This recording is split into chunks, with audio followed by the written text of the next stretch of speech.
मथुरा के राजा हैं उग्रसेन महाराज, जिनकी पत्नी का नाम है रानी पवन रेखा। पवन रेखा एक दिन की बात पति की आज्ञा पाकर के वन में भ्रमण करने गई। अब वन में भ्रमण करने गई, दुर्मलिक नाम का राक्षस इनकी सुंदरता पर रीझ गया और इनके सतीत्व को नष्ट किया। वही राक्षस का अंश हुआ है जिनका नाम पड़ा कंस। कंस का भैया जन्म हुआ। अच्छा, बच्चे माँ बाप के ही ऊपर जाते हैं, या तो माँ के गुण पर जाएगा या परिवार में किसी का गुण पहुंच जाए। संगति का भी बड़ा प्रभाव रहता है। मैं कल 12मासी गाऊंगा। 12मासी समझ रहे हैं? किस महीने का बालक कैसा होता है। ध्वनि तो इसकी आल्हा की है, लेकिन शब्द बड़े अच्छे हैं। कल ये सुनाएंगे कि किस महीने का बच्चा कैसा होता है। सावन के बालक कैसे होते हैं, कुआर, अगहन, कार्तिक, आषाढ़, जेठ, सब बताएंगे। 12 महीने के। लेकिन एक नोटिस भी है, सारा दोष आप महीनों पर दीजिएगा भी नहीं। हाँ, पता चले कार्तिक बालक हो कुल घाते। कार्तिक के बच्चे कुल का नाश करने वाले होते हैं, कुल में दाग लगाने वाले होते हैं। लेकिन अगर आपने अच्छा संस्कार दिया तो महीनों का असर नहीं होगा। सारा दोष महीनों पर मत दीजिएगा। कई लोग भादों के बच्चों को बड़ा बुरा मानते हैं, ऐसा नहीं है। भादों के करे उजाड़। भादों के बच्चे जन्म लेने से आपके घर में उसी दिन से तरक्की के मार्ग खुल जाएंगे, ऐसा अनुभव करिएगा।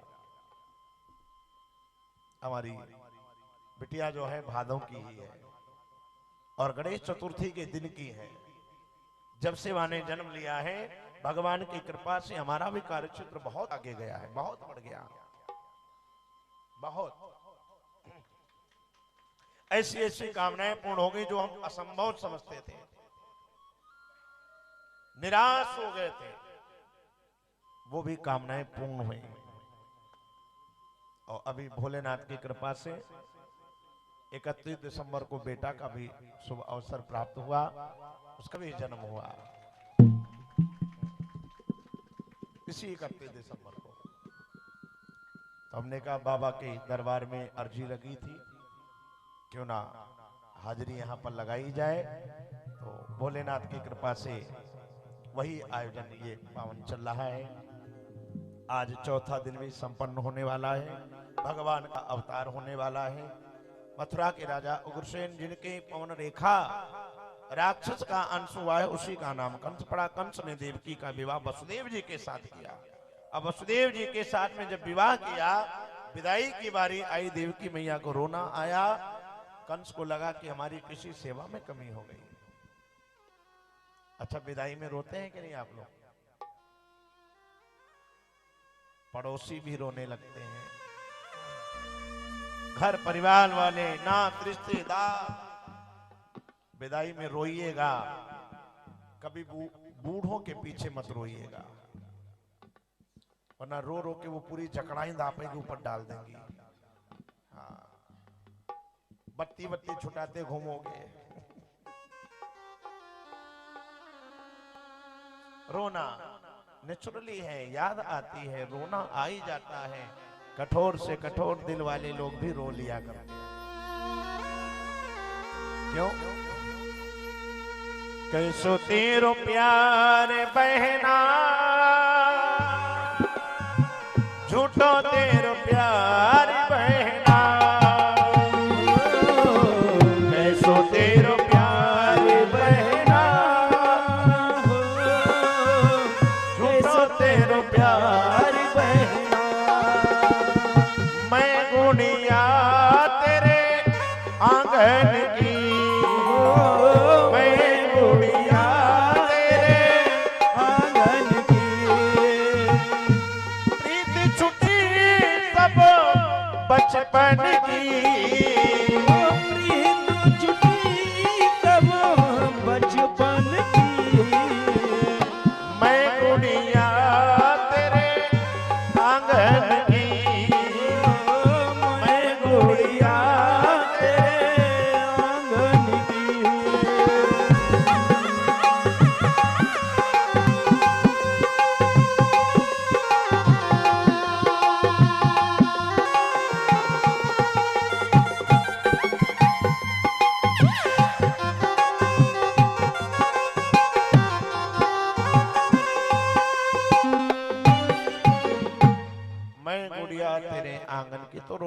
ही जाता है, नेचुरली होता है, स्वाभाविक होता है। जहां पर बचपन से बड़ी हुई, जवान हुई, खेली कूदी, पढ़ाई हुई, लिखाई हुई, आज वही आंगन सोना होने जा रहा है। कंस ने विदाई किया तो विदाई के वक्त देवकी रोने लगी। उनको लगा कि हमारी कोई व्यवस्था में कमी हो गई है। तब तक आकाशवाणी भी राजा कंस, जिसको तो लिए जा रहा है ना, इसी की 8वीं संतान तुम्हारा काल बनेगी। अब तो कंस अपने मरने की बात नहीं बर्दाश्त कर सकता, क्योंकि कंस है दुष्ट व्यक्ति, और दुष्ट व्यक्ति कभी अपने मरने की बात नहीं बर्दाश्त करता। खींच लिया तलवार, बड़बड़ाने लगा।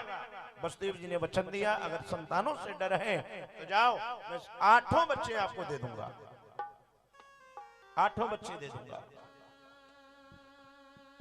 वसुदेव जी का देवकी के साथ ये प्रथम विवाह नहीं है, वसुदेव जी के 7 विवाह हुए हैं, जिनमें एक रानी का नाम देवकी भी है। 7 रानियों से किसी के 10 बेटा, किसी के 8 बेटा।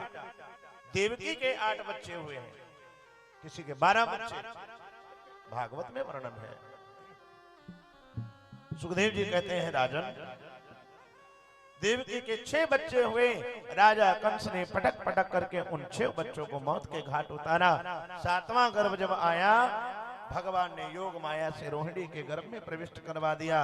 जब रोहिणी के गर्भ में प्रविष्ट करवाया, 8वां गर्भ आया, जिसका हमको आपको इंतजार है। भादों का महीना आया, कृष्ण पक्ष आया, अष्टमी तिथि आई, दिन बुधवार आया, रोहिणी नक्षत्र आया, और मध्य रात्रि के ठीक 12 बजे भगवान कन्हैया ने विराट अवतार लिया। बोले विराट भगवान की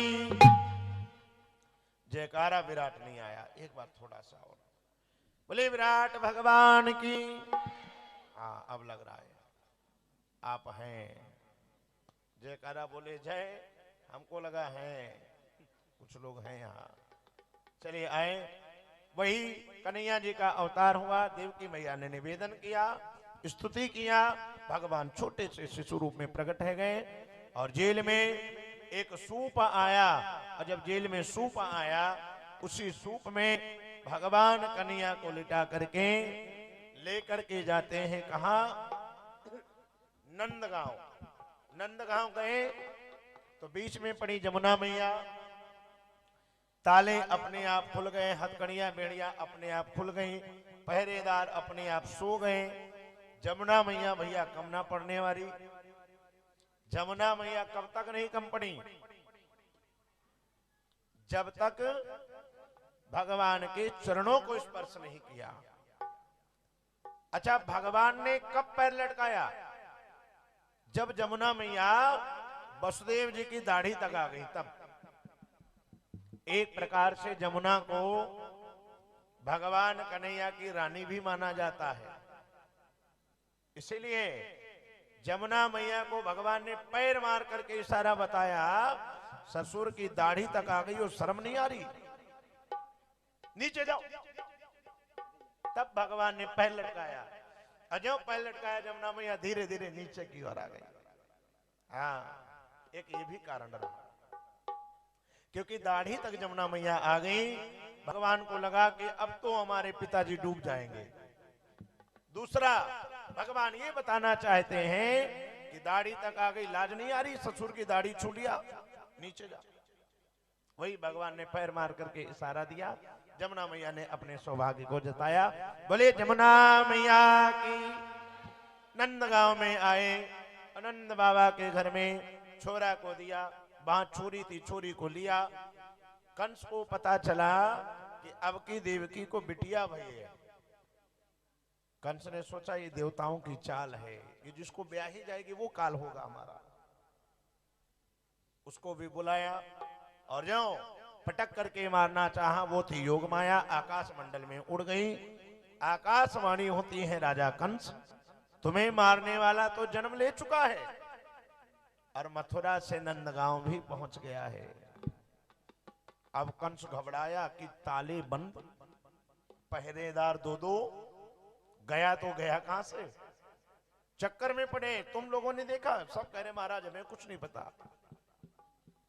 क्यों? भगवान ने सबको सुला दिया था, कोई जान ही नहीं पाया।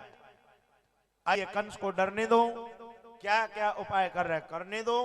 हम आप चलते हैं कहा? नंदगांव में। नंदगांव में भैया नंद बाबा की बहन है सुनंदा। सुनंदा जी दौड़ करके आई, नंद बाबा को चिल्लाई, ओ बाबा जल्दी तिजोरी की चाबी लाओ। अरे कहा भयो बताओ तो। कान में कहा कछु ना भयो। फिर काय की चाबी? फिर बोली कान इधर लाओ। कान में कहा लाला भयो है, चाबी लाओ जल्दी। ढिंडोरा पीट दिया पूरे नंदगांव में भैया, ढिंडोरा पिट गया। सब जय जयकार करने लगे। एक बार जोर से बोले बधाई हो, लाला की बधाई हो।